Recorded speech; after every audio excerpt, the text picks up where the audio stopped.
ठाणे शहर गुन्हे शाखेच्या अंमली पदार्थ विरोधी पथकाने मोठी कारवाई केली आहे। ठाण्यातून तब्बल 2 किलो 280 ग्राम एमडी ड्रग जप्त करण्यात आला आहे। या जप्त केलेल्या ड्रगची एकूण किंमत सुमारे 6 कोटी 68 लाख रुपये इतकी असल्याची माहिती पोलिसांनी दिली आहे।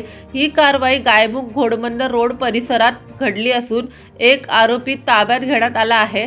या प्रकरणी कासरवडवली पोलीस ठाण्यात गुन्हा दाखल करण्यात आला असून पुढील तपास सुरू आहे।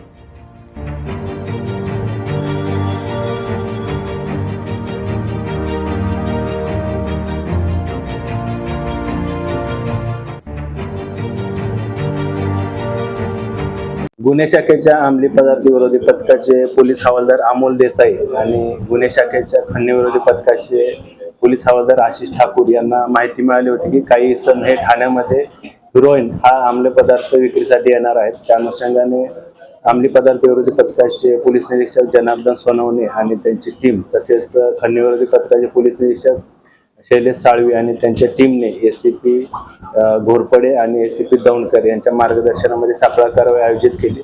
त्यामध्ये एकूण 4 किलो 24 ग्रॅम वजनाचा हिरोईन हा अंमली पदार्थ जप्त केला, ज्याची किंमत अंदाजे 13 कोटी 80 लाख रुपये इतकी आहे। ज्यामध्ये 3 आरोपींना अटक केलेली आहे। एक आरोपी तलत वजाहत सय्यद राहणार ठाणे, मोहम्मद खान अहमद खान राहणार कुर्ला आणि फरदीन मुल्ला राहणार नाला सोपारा वसई या 3 आरोपींना अटक केलेली आहे। फरदीन मुल्ला हा आरोपी हा नाला सोपारा येथील राहणारा आहे। या तपासामध्ये सदरचे आरोपी हे सदरचा हिरोईन अंमली पदार्थ कुठून घेऊन आले, तो कुठे बनवला, कुठे तयार केला, त्या अनुषंगाने देखील त्याची फॉरवर्ड आणि बॅकवर्ड लिंकचा तपास सुरू आहे। त्याचबरोबर तो कोणाला विक्रीसाठी देणार होते किंवा विक्री कोणाला करणार होते त्या अनुषंगाने देखील आम्ही तपास करत आहोत। या आरोपींवर काही ठिकाणी पुरे गुन्हे दाखल आहेत। त्याचबरोबर इतर राज्यामध्ये किंवा इतर ठिकाणी अजून काही गुन्हे दाखल आहेत का त्याची माहिती देखील गुन्हे शाखेचे पथक घेत आहे।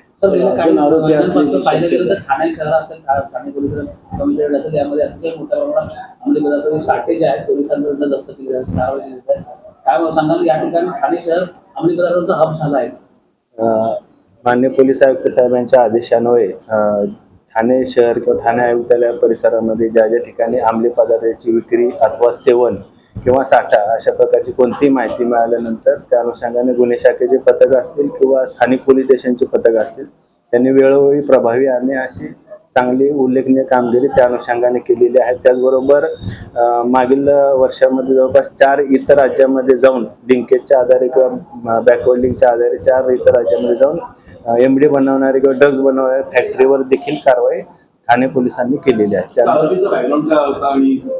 एवढा मोठ्या प्रमाणाचा साठा जप्त केला जात आहे आरोपींकडून, रॅकेट किंवा अजून आरोपी असण्याची शक्यता आहे का? अजून आरोपी असण्याची शक्यता आहे, कारण एवढ्या मोठ्या प्रमाणामध्ये त्यांनी जो हिरोईन हा अंमली पदार्थ आणलेला आहे तो कुठून आणला त्याचा शोध आम्ही घेत आहोत। सध्या प्राथमिक तपासामध्ये काही गोष्टी इथं डिस्क्लोज करणं योग्य होणार नाही, त्या अनुषंगाने आमचा पंचनामा आणि तपास किंवा बाकीच्या गोष्टी चालू आहेत। नागरिकांना देखील या निमित्तानं आवाहन करेन की अंमली पदार्थाची विक्री किंवा अंमली पदार्थ सेवन ज्या ज्या ठिकाणी कुठे होत असेल त्याची माहिती त्वरित आपण स्थानिक पोलीस स्टेशन किंवा गुन्हे शाखेचे अधिकारी किंवा पोलीस अंमलदार यांना त्वरित द्यावी।